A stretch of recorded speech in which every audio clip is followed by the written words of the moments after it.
Pozdrav Z ekipo i dobrodošli u novi video. A ti, ako još nisi dio Z ekipe, ja stvarno ne znam šta ti čekaš. Opali to crveno subscribe dugme da bi postao dio najjače ekipe na Balkanu. Ja sam Doktor i danas ćemo pričati o Vegetinoj novoj formi. Evo ga doktor, ja ko Goku, svaki klipu obraća se Bogu, lajkuj klip, komentarišaj klip, šeruj klip, ej.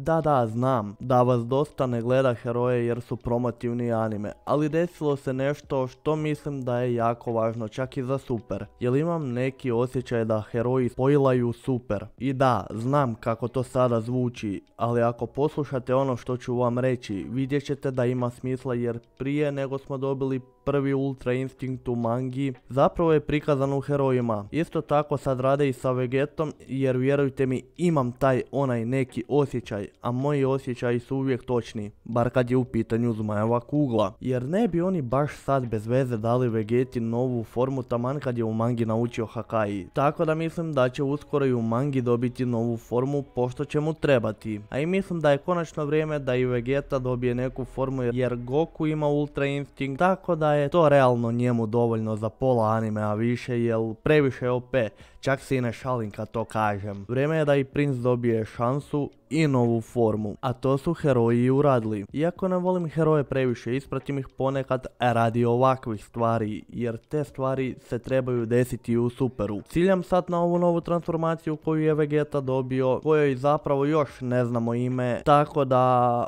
ona nema svoj neki službeni naziv. Mi ćemo ju zvati Super Saiyan Blue Evil jer je to varijanta Super Saiyan Blue transformacije sa Evil Kiyom koji mu je dao Turles kako bi ga okrenuo na zlu stranu. Zapravo taj pokušaj smo već vidjeli u samom kanon serijalu u Majin Buu sagi kad je Vegetu kontrolirao Babidi, te mu se Vegeta oteo kontroli uma. Znači dosta sličnosti ima i sad, ali pustit ću vam taj dio da vidite i sami pa ćemo ga prokomentirati.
邪悪さがサイヤ人の本質。いや、そんなことはない。あいつは